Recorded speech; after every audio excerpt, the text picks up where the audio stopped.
안녕하세요. 오늘도 사연살롱을 찾아주셔서 감사합니다. 유치원 다니는 딸을 키우는 엄마예요. 남편과 저는 맞벌이를 하고 있어요. 저는 오전에 출근해서 딸 유치원 하원 시간에 맞춰 퇴근을 하고 나머지 업무는 집에서 재택근무로 하고 있어요. 이번 주말에는 저희 세 식구가 나들이를 가려고 해요. 소중한 분에게 저희 딸을 소개하려고요.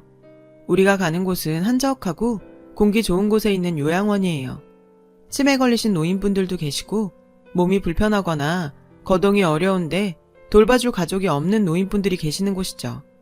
요양원에는 저희 부부에게 정말 특별한 분이 계세요. 바로 남편의 친할머니죠.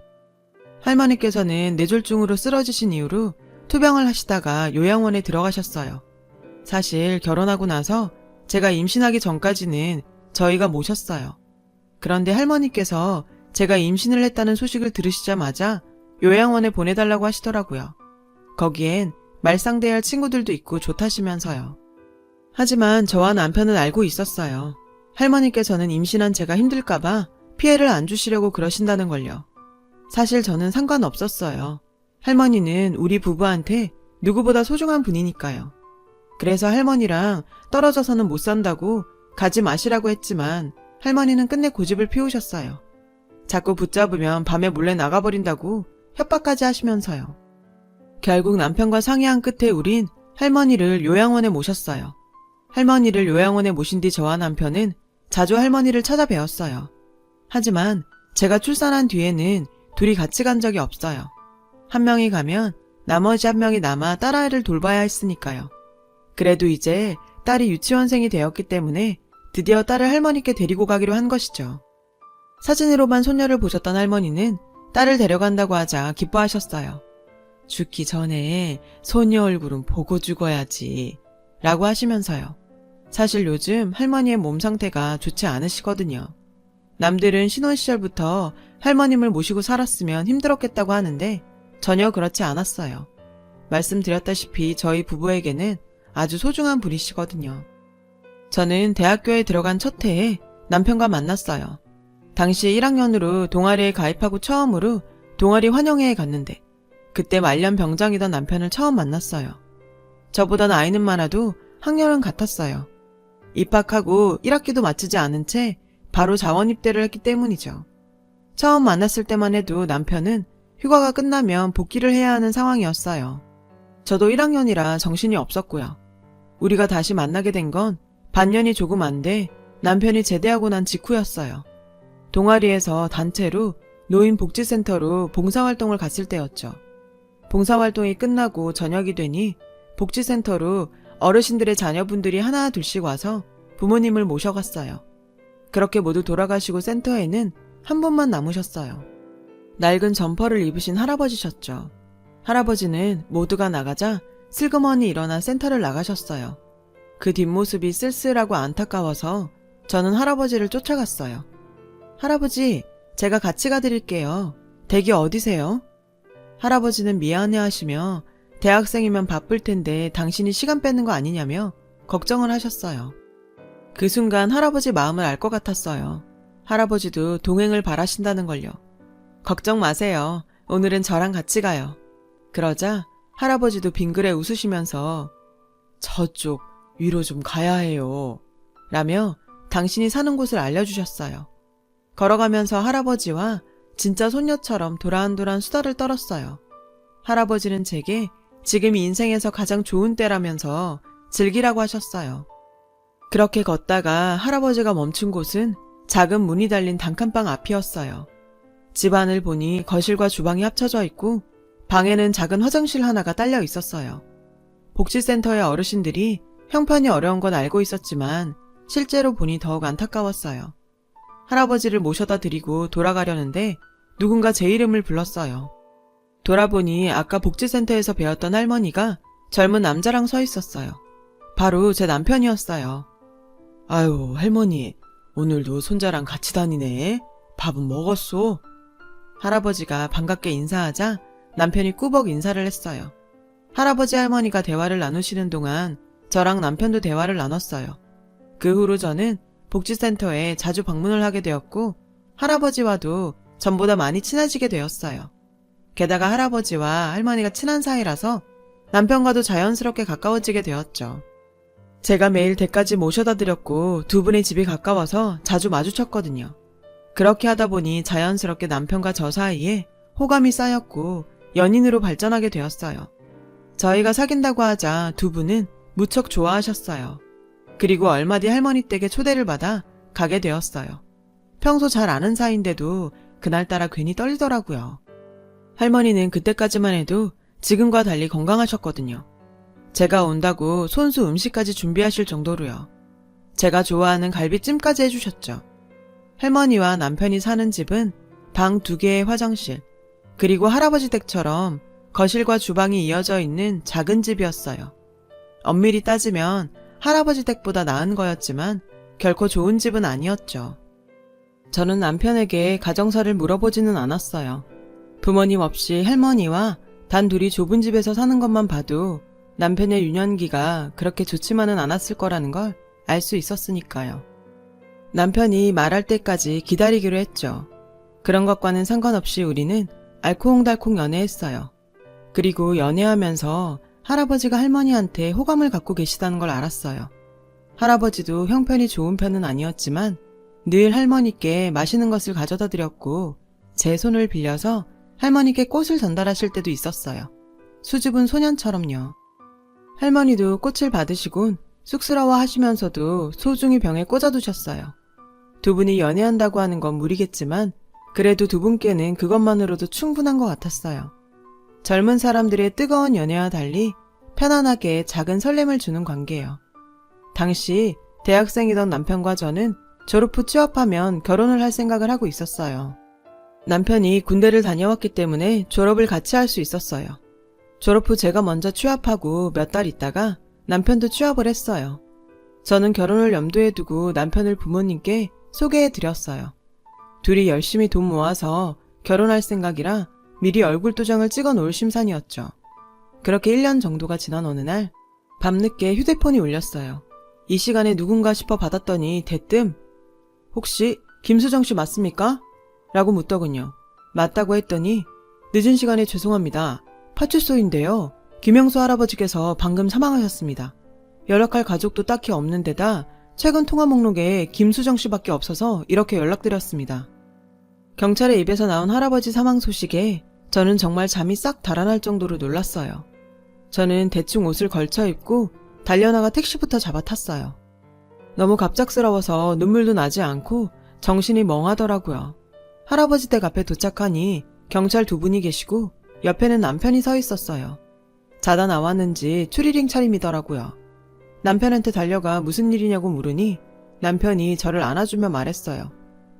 할아버지께서 지병이 있으셨나봐. 방 안에서 진단서가 나왔는데 신부전증이 있으셨나봐.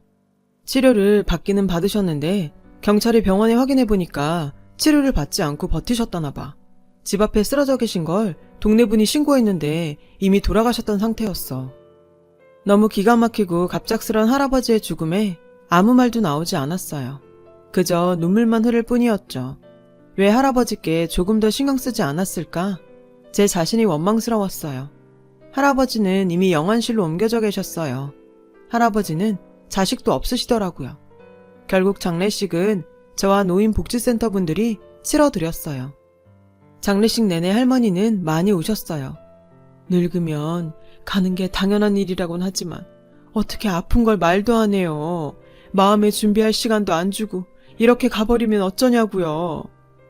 영정 앞에 앉아 넋두리를 하시는데 그 모습이 너무도 애처로웠어요. 저 역시 복지센터에서 만난 이후로 친손녀처럼 대해주셨기 때문에 마음이 참 무거웠어요. 장례를 마치고 할아버지를 낙골당에 모신 뒤 남편과 할아버지 집으로 돌아와 할아버지의 물건과 집을 정리했어요. 집이 좁은 만큼 물건도 많지 않았어요. 냉장고엔 생수와 김치뿐이었죠.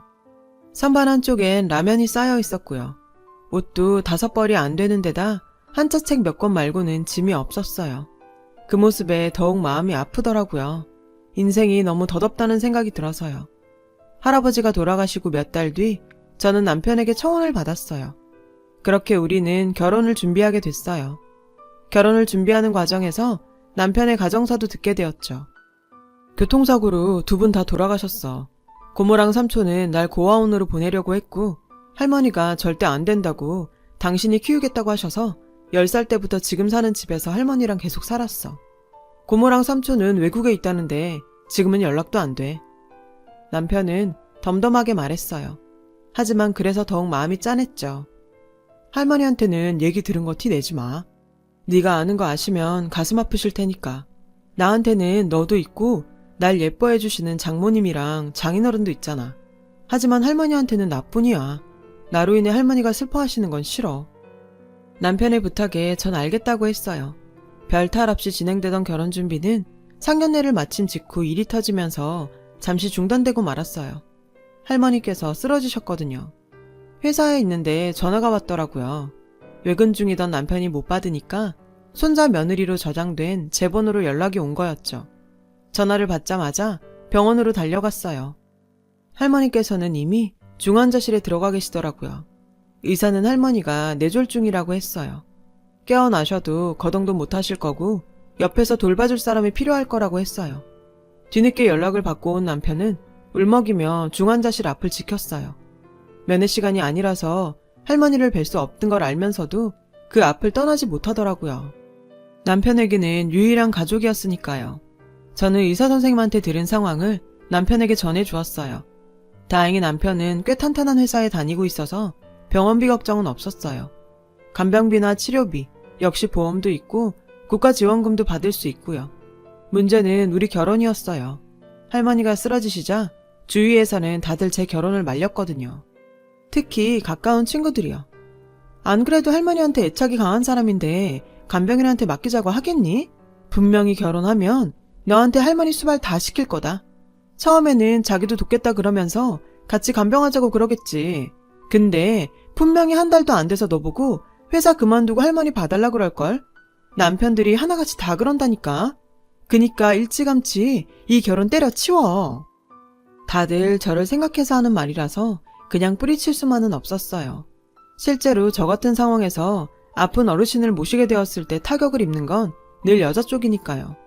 저희 부모님도 결혼을 미루는 게 어떻겠냐고 하실 정도였어요. 나쁜 의도가 아니라 저를 생각해서였죠.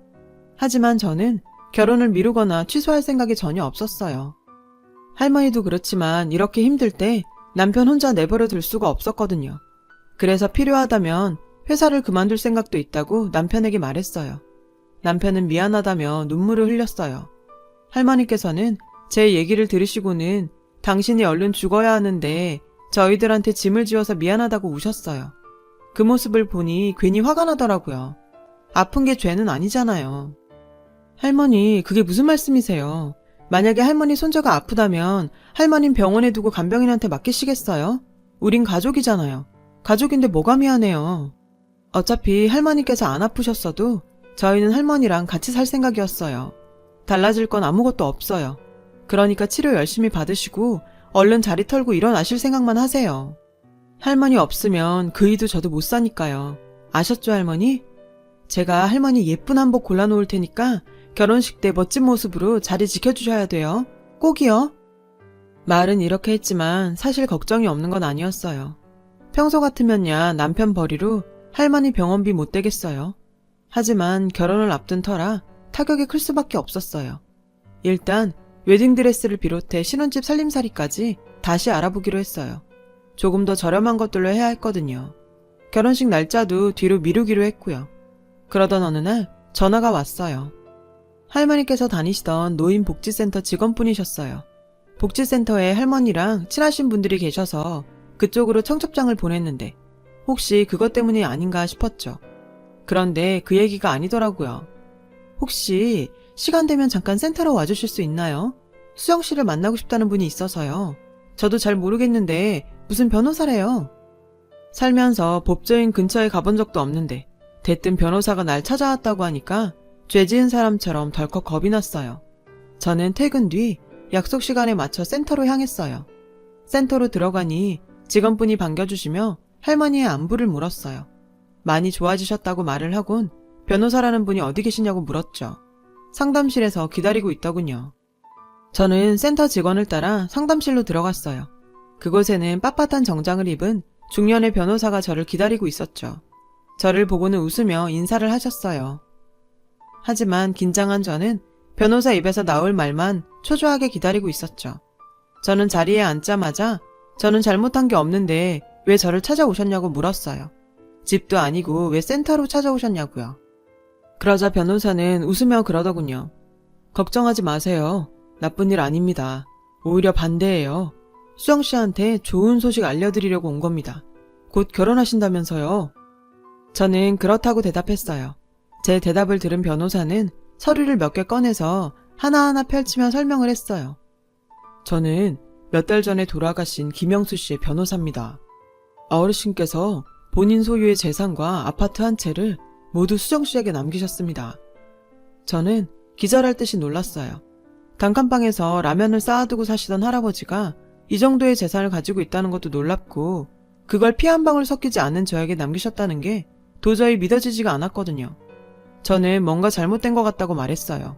제가 그걸 받을 이유가 없다고요. 많이 혼란스러우시죠?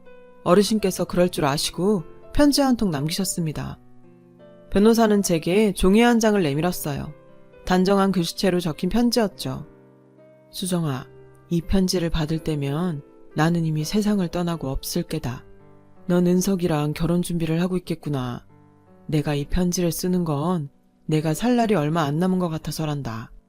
나는 젊은 시절에 사업으로 큰 돈을 벌었고 성공의 기쁨도 맛보았단다. 하지만 나는 성공에 취해서 가정을 지키지 못했어. 내 아들은 어린 나이에 병으로 세상을 떠났고 아들이 죽고 나자 아내도 내 곁을 떠났단다. 아들이 나와 아내를 이어주던 끈이었는데 그게 사라져버렸으니까. 아내는 내게 일에 미친 사람이라고 일에 미쳐서 아들이 아플 때도 거들떠보지도 않았다면서 많이 울었단다. 그 후로 나는 사업을 정리하고 아무도 모르는 곳으로 숨어버렸다. 처음엔 죽을 생각이었단다. 그래서 집에다 유서도 쓰고 나왔지. 하지만 차마 목숨을 끊을 수 없었다. 나는 죽을 자격도 없는 놈이니까. 죽어서 하늘에서 아들을 만나면 얼마나 원망의 소리를 들을까 무서웠어. 그래서 낯선 달동네로 숨어들었지. 수정아, 너는 죄 많은 내게 참 과분한 친절을 베풀어준 소녀였단다. 나를 위해 은석의 할머니와 나 사이에서 뛰어다니며 선물을 전달하던 내 모습이 잊혀지지 않는구나. 나는 죄 많은 몸이지만 그래도 너에게 해줄 수 있는 게 한 가지는 있어서 얼마나 다행인지 모르겠다. 내가 지금까지 가지고 있던 재산들과 아파트는 너의 결혼에 보태거라. 수정아, 할머니 모시고 잘 살아야 한다. 편지를 읽는데 나도 모르게 눈물이 흘러내렸어요. 제가 해드린 것도 없는데 고맙다니요. 전 그런 인사를 받을 자격이 없다고 생각했어요. 할아버지께서 아프신 것도 눈치 못 챘고 공공하게 사시는 걸 알면서도 바쁘다는 핑계로 제대로 들여다보지도 못했으니까요. 그런데 제가 어떻게 할아버지 유산을 받아요. 저는 변호사한테 받을 수 없다고 했어요. 그러자 변호사가 그러더군요. 어르신께서 돌아가시기 몇 주 전에 저를 찾아오셨어요. 그때 그런 말씀을 하시더군요. 한창 잘 나갈 때는 주변에 사람이 참 많았는데 집 나와 형편없는 행색으로 다니니 누구 하나 인사 건네는 사람이 없더라고요. 처음으로 살갑게 다가와 안부도 묻고 자신을 집까지 데려다준 사람이 수정씨였대요. 어린 아가씨가 늙은 할애비 걱정을 하는 게 그렇게 고맙고 예쁘더라고요. 수정씨, 사람이 사람한테 해줄 수 있는 최고의 선행이 뭔지 아세요? 외로운 사람에게 말을 걸어주는 겁니다. 별거 아닌 그 한마디가 어르신에게는 희망이었고 행복이었을 겁니다.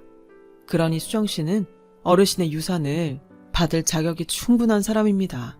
어르신의 마지막 소원이니 꼭 받아주세요. 변호사는 제게 어르신의 통장과 아파트 명의 서류를 건네주고 갔어요. 그날 밤 어르신이 제게 유산을 남겼다는 얘기를 들은 남편과 할머니는 제가 그랬던 것처럼 깜짝 놀랐어요. 할머니는 사람 뒤통수 치는 재주가 있는 양반이라며 애잔한 미소를 지으셨죠. 얼마 뒤 저희는 할아버지가 남겨주신 강남 아파트로 이사를 했어요. 할머니 방에는 고가의 최신 의료 침대도 들어놓았고요. 할아버지께서 주신 돈으로 구입을 했죠. 그 후로 저희는 계속 할머니를 모시고 살았어요. 할아버지가 남기신 돈 덕분에 간병인도 쓸 수 있어서 저는 일을 하면서 할머니를 간호할 수 있었죠. 비록 지금은 요양원으로 가셨지만요. 아직도 할머니와는 할아버지 얘기를 많이 해요.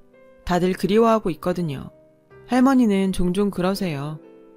나도 곧 따라갈 거니까 가서 등짝이나 한 대 때려주련다. 고요.